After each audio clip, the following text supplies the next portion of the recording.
हाँ दोस्तों, आप सभी का स्वागत है आपकी अपने यूट्यूब चैनल रीजनिंग विथ राजा पर। तो कैसे हैं आप लोग? मैं ऐसा करता हूँ जहाँ भी होंगे बहुत ही मस्त होंगे।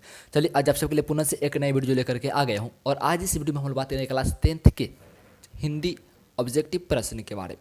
तो प्लीज़ इस वीडियो को शुरू से अंत तक जरूर देखिएगा और हो सके तो इस वीडियो को वैसे विद्यार्थियों तक जरूर पहुँचाइएगा जिनका भी एग्जाम क्लास 10th का अगले साल 2024 में बिहार बोर्ड में होने वाला है। तो देखिए आज हम लोग इस वीडियो में जो क्वेश्चंस लेकर आया हूँ, क्वेश्चंस होगा हिंदी का चैप्टर 1, हिंदी का चैप्टर 1 श्रम विभाजन और जाति प्रथा। श्रम विभाजन और जाति प्रथा चैप्टर से टोटल 40 ऑब्जेक्टिव मैं लेकर के आया हूँ। तो मैं आप सभी से निवेदन करूँगा कि टोटल 40 के 40 क्वेश्चंस आप जरूर देखें ताकि आप सभी के एग्जाम में एक भी हिंदी का ऑब्जेक्टिव प्रश्न छूटे ना। देखिए मैं बता देता हूँ कि एक चैप्टर से टोटल 40 क्वेश्चंस लेकर आया हूँ।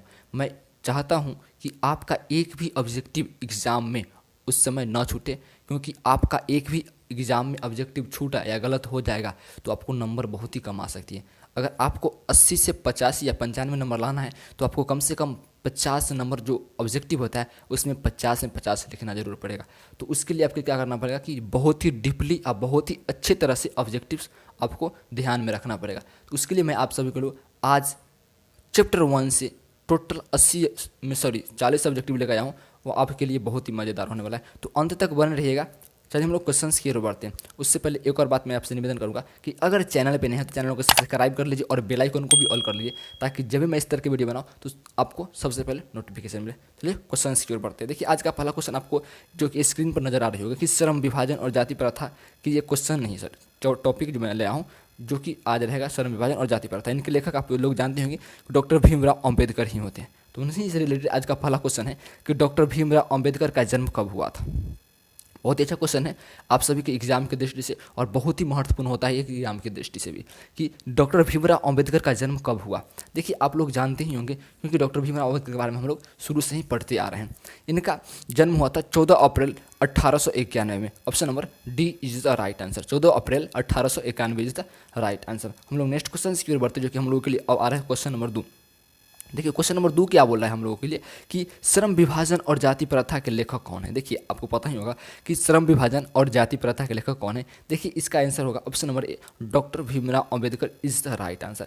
इसी तरह से क्वेश्चन आपको मैं टोटल 40 लेकर आया हूँ, तो अंत तक 40 के 40 क्वेश्चन आप लोग अच्छे से देखते रहिएगा। चलिए हम लोग नेक्स्ट क्वेश्चन जो कि 3 नंबर क्वेश्चन आने वाला है आप सभी के लिए, आपको ध्यान में रखते हुए देखिए क्वेश्चन बहुत ही मज़ेदार होने वाला है। क्वेश्चन क्या बोल रहा है कि आदर्श समाज स्वतंत्र, देखिए आदर्श समाज स्वतंत्रता, समानता, भ्रातृत्व और आधारिता होगा, यह कथन किसने कहा। ये सारी जो कथन बोला है ये कथन किसने कहा, इससे रिलेटेड हम इसका आंसर होगा option number B, Bhimrao Ambedkar is the right answer. हम लोग नेक्स्ट क्वेश्चन की ओर बढ़ते हैं जो कि हम लोगों के लिए आ रहा है क्वेश्चन नंबर 4 में। क्वेश्चन नंबर 4 क्या बोल रहा है कि डॉक्टर भीमराव अम्बेडकर का जन्म किस परिवार में हुआ था। डॉक्टर भीमराव अम्बेडकर का जन्म किस परिवार में हुआ था, तो इसका राइट आंसर होगा ऑप्शन नंबर सी, दलित परिवार इज द राइट आंसर। दलित परिवार, option number C is the right answer. हम लोग नेक्स्ट क्वेश्चन की ओर बढ़ते हैं जो कि हम लोगों के लिए अब आ रहा है क्वेश्चन नंबर 5 में। क्वेश्चन नंबर 5 जो बोल रहा है कि भारत की राष्ट्रीय क्षमता का पूर्ण विकास किस व्यवस्था में संभव है। बहुत ही अच्छे क्वेश्चन है कि भारत का राष्ट्रीय क्षमता का जो पूर्ण विकास किस व्यवस्था में संभव है, तो मैं बता दूं इसका राइट आंसर होगा ऑप्शन नंबर समाजवादी, ऑप्शन नंबर सी, व्यवस्था इज द राइट आंसर। हम लोग नेक्स्ट क्वेश्चन की ओर बढ़ते हैं जो कि हम लोगों के लिए अब आ रहा है 6 नंबर। क्वेश्चन नंबर 6 क्या बोला है, डॉक्टर भीमराव अम्बेडकर ने किस प्रथा को आर्थिक पहलू से खतरनाक माना है। डॉक्टर भीमराव अम्बेडकर ने किस प्रथा को आर्थिक पहलू से खतरनाक माना है, तो मैं बता दूं इसका right answer option number D, जाति प्रथा इज द राइट आंसर। जाति प्रथा को जो कि भीमराव अम्बेडकर साहब ने सबसे खतरनाक माना है। हम लोग नेक्स्ट क्वेश्चन की ओर बढ़ते जो कि हम लोग के लिए अब आ रहा है 7 नंबर में। क्वेश्चन नंबर 7 बहुत ही अच्छा है, देखिए आप ध्यान से कि डॉक्टर भीमराव अम्बेडकर का जन्म कहाँ हुआ था।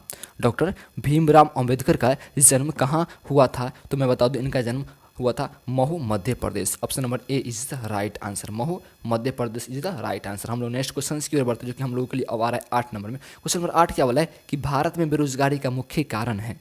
भारत में बेरोजगारी का मुख्य कारण है। देखिए इसका आप लोग बहुत ही अच्छे से जानते होंगे, इसका किताब की अगर रिकॉर्डिंग चले में तो इसका राइट आंसर होगा ऑप्शन नंबर ए, जाति प्रथा इज द राइट आंसर। किताब में यही बताया गया है, जाति प्रथा क्या है, भारत में एक बेरोजगारी का बहुत ही मुख्य कारण माना गया है। नेक्स्ट क्वेश्चन की हम लोग बढ़ते हैं, जो कि हम लोगों के लिए अब आ रहा है क्वेश्चन नंबर 9 में। क्वेश्चन नंबर 9 ध्यान से आपको देखना है केवल कि भारत में बेरोजगारी का एक प्रमुख व प्रत्यक्ष कारण क्या है।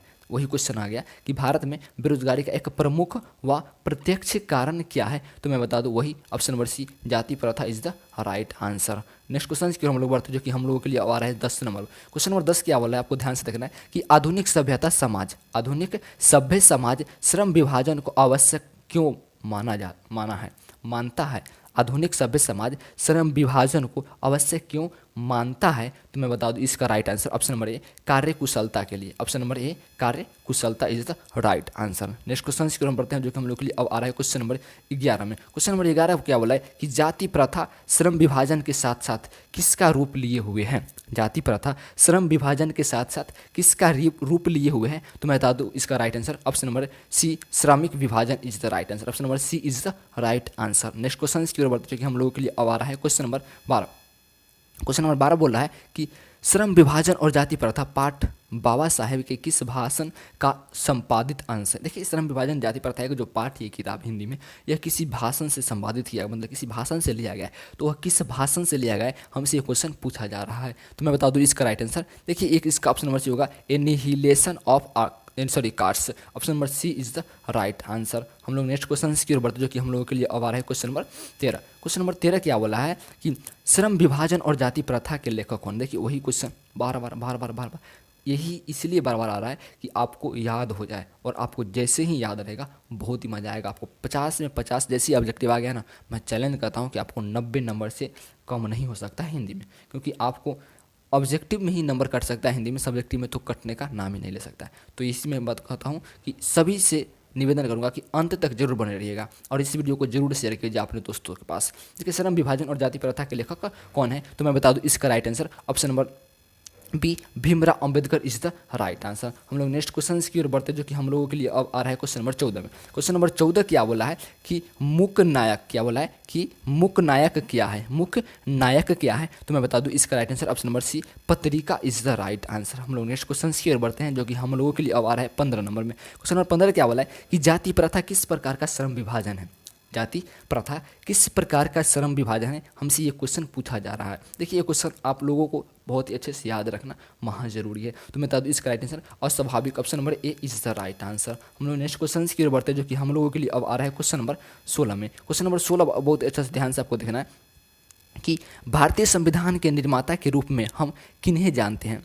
देखिए कि भारतीय संविधान के निर्माता के रूप में हम किन्हें जानते हैं, भली बात है आप लोग जानते होंगे, फिर भी मैं इसका राइट आंसर किताब के अनुसार और जैसे कि आपको रिवीजन के लिए मैं बता देता हूं, तो इसका right option number B, doctor Bhimrao Ambedkar को। Option number B is the right answer. हम लोग नेक्स्ट क्वेश्चन की ओर बढ़ते हैं, जो कि हम लोगों के लिए अब आ रहा है क्वेश्चन नंबर 17 में। क्वेश्चन नंबर 17 क्या बोला है कि जाति प्रथा के अनुसार श्रम विभाजन का आधार क्या है। क्या बोला है कि जाति प्रथा के अनुसार श्रम विभाजन का आधार क्या है, तो मैं बता दूं इसका राइट आंसर पैतृत्व पेशा is the right answer. Option number C is the right answer. देखिए पैतृत्व पेशा का मतलब क्या हो जाता है कि अगर आपके पिताजी अगर कोई काम पहले से कर रहे हैं तो आपको भी क्या करना पड़ेगा, वही काम करना पड़ेगा। ये होता है पैतृत्व पेशा, जैसे मैं आप लोग जानते हो नाई को। हम लोग नेक्स्ट क्वेश्चन की ओर बढ़ते हैं, जो कि हम लोगों के लिए अब आगे आ रहा है क्वेश्चन नंबर 18।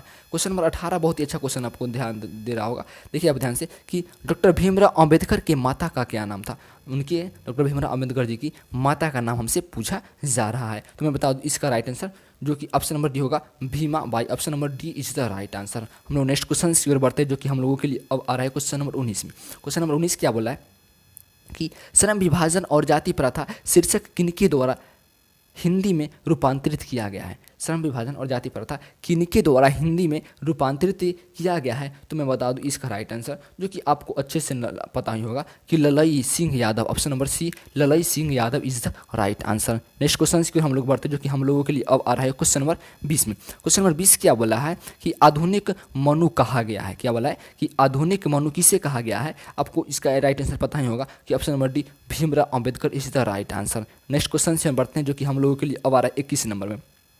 21 नंबर क्वेश्चन क्या बोला है कि श्रम विभाजन और जाति प्रथा के लेखक कौन। बहुत ही देखिए 3 बार ये क्वेश्चन आ रहा है, आपको पता ही होगा। डॉक्टर देखिए बाबा साहब भीमराव अम्बेडकर, ऑप्शन घुमा घुमा कर पूछा जा रहा है, तो आपको इसी तरह से किसी भी तरीक़ा से पूछे आंसर आपको पता होनी चाहिए। हम लोग नेक्स्ट क्वेश्चन की ओर बढ़ते हैं, जो कि हम लोगों के लिए अब आ रहा है क्वेश्चन नंबर 22 में। क्वेश्चन नंबर 22 क्या वाला है कि डॉक्टर अंबेडकर ने किस पत्रिका का संपादन किया था। डॉक्टर भीमराव अंबेडकर जी ने किस पत्रिका का संपादन किया था, इसका आंसर हमसे पूछा जा रहा है। तो मैं बता दूं इसका answer option number C, Bahishkrit Bharat is the right answer. देखिए ऑप्शन नंबर सी होगा, क्वेश्चन नंबर 22 का option number C is the right answer. Next question की ओर हम लोग बढ़ते हैं, जो कि हम लोगों के लिए अब आ रहा है क्वेश्चन नंबर 23 में। क्वेश्चन नंबर 23 क्या बोला है कि डॉक्टर भीमराव अंबेडकर का जन्म किस राज्य में हुआ था, तो Madhya Pradesh is the right answer. Next question की ओर हम लोग बढ़ते हैं, जो कि हम लोगों के लिए अब आ रहा है क्वेश्चन 24 नंबर में कि डॉक्टर अंबेडकर ने पीएचडी की उपाधि कब प्राप्त की थी। डॉक्टर अंबेडकर ने पीएचडी की उपाधि कब प्राप्त की थी, तो ऑप्शन नंबर सी होगा 1916 इज द राइट आंसर। हम लोग नेक्स्ट क्वेश्चन की ओर बढ़ते हैं, जो कि हम लोगों के लिए अब आ रहा है 25 नंबर में। क्वेश्चन 25 में क्या है कि the castes in India there management mechanism किन की रचना। देखिए the castes in India there mechanism, sorry बोलने में थोड़ा हो रहा ही रहा है अच्छे से, तो इसकी रचना कौन है, तो मैं बता दूँ इसका answer option number A Bhimrao Ambedkar. Option number A Bhimrao Ambedkar is the right answer. Next question की हम लोग बढ़ते हैं, जो कि हम लोगों के लिए अब आ रहा है क्वेश्चन नंबर 26 में कि पेशे का दोषपूर्ण निर्धारण करती है। पेशे का दोषपूर्ण निर्धारण करती है, तो इसका right answer option number B जाति प्रथा is the right answer. Next question की ओर जो कि हम लोगों के लिए आ रहा है 27 नंबर में कि आर्थिक पहलू से भी जाति प्रथा है। 27 का आंसर हो जाएगा ऑप्शन नंबर सी हानिकारक is the right answer. Next question की ओर हम लोग बढ़ते हैं, जो कि हम लोगों के लिए अब आ रहा है क्वेश्चन नंबर 27 में के बाद 28 में क्या बोला कि डॉक्टर भीमराव अम्बेडकर की रचना है। डॉक्टर भीमराव अम्बेडकर की रचना है, देखिए option number B is the right answer. Next question की ओर हम लोग बढ़ते हैं, जो कि हम लोगों के लिए अब आ रहा है क्वेश्चन नंबर 29 में। क्वेश्चन नंबर 29 क्या बोला है कि आधुनिक सभ्यता समाज कुशलता के लिए आवश्यक मानता है। कुशलता के लिए क्या आवश्यक मानता है, तो मैं बता दूं इसका आंसर श्रम विभाजन is the right answer. Next question की ओर हम लोग बढ़ते हैं, जो कि हम लोगों के लिए अब आ रहा है क्वेश्चन नंबर 30 में कि डॉक्टर भीमराव अम्बेडकर की रचनात्मक के प्रेरक व्यक्ति थे, तो मैं बता दूं इसका right answer option number B Jyotiba Phule is the right answer. Next question की ओर हम लोग बढ़ते हैं, जो कि हम लोगों के लिए अब आ रहा है 31 नंबर में। क्वेश्चन नंबर 31 क्या बोल रहा है आपको कि किनके प्रोत्साहन पर बाबा साहेब उच्चतर शिक्षा हेतु न्यूयॉर्क गए थे। किनके प्रोत्साहन करने पर बाबा साहब जो क्या गए थे, न्यूयॉर्क गए थे उच्च शिक्षा के लिए। तो मैं बता दूं इसका right answer option number C जो कि बड़ौदा, जो कि गुजरात में बड़ौदा के जो नरेश थे, बड़ौदा के जो राजा थे, उनके प्रोत्साहन के द्वारा उन्होंने इनको क्या देता है स्कॉलरशिप दिया था, इसी कारण से वो वहाँ गए थे। नेक्स्ट क्वेश्चन क्यों हम लोग बढ़ते हैं, जो कि हम लोगों के लिए आ रहा है 32 नंबर में कि बद्धा एंड हिज धम्म के लेखक कौन है, तो मैं बता दूं इसका right answer option number D doctor Bhimrao Ambedkar is the right answer. Next question की ओर हम लोग बढ़ते हैं, जो कि हम लोगों के लिए आ रहा है 33 नंबर में कि डॉक्टर भीमराव अम्बेडकर के पिताजी का नाम क्या था। डॉक्टर भीमराव अम्बेडकर जी के पिताजी का नाम क्या था, तो Ramji Sakpal. Option number B is the right answer. Next question की ओर हम लोग बढ़ते हैं, जो कि हम लोगों के लिए अब आ रहा है क्वेश्चन नंबर 34 में। क्वेश्चन नंबर 34 क्या बोला है कि डॉक्टर भीमराव अम्बेडकर की मृत्यु कब और कहाँ हुई थी, तो मैं बता दूं इसका right answer 1956 option number Delhi में 1956 में हुआ था, जो कि दिल्ली में स्थित है। सर दिल्ली में ही हुआ था, उनका मृत्यु 1956 में दिल्ली में ही हुआ था।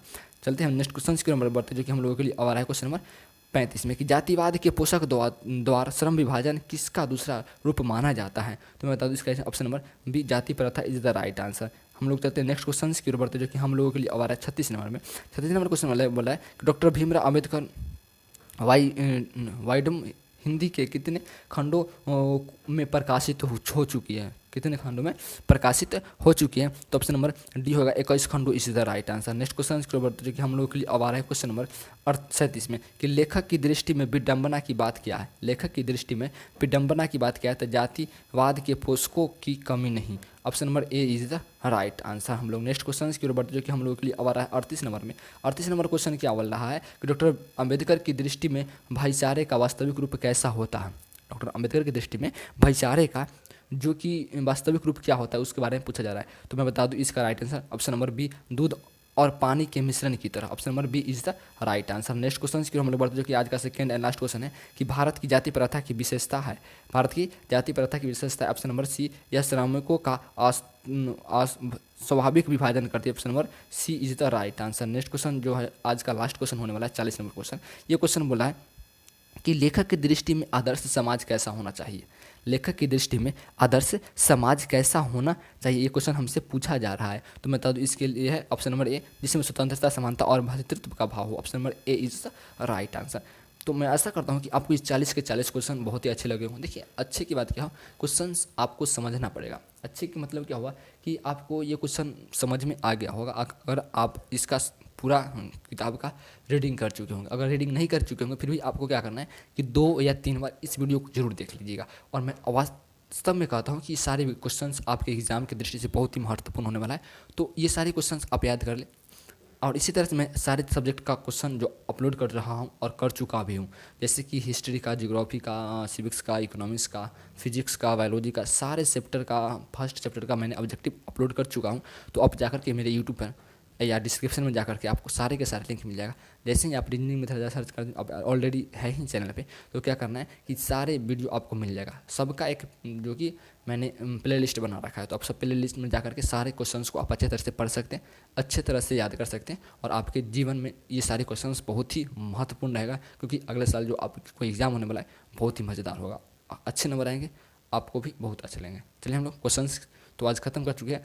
अगले दिन नई वीडियो लेकर, नई क्वेश्चंस लेकर के साथ, नई ऊर्जा, नई जुनूस के साथ क्वेश्चन लेकर आएंगे। तब तक के लिए जय हिंद।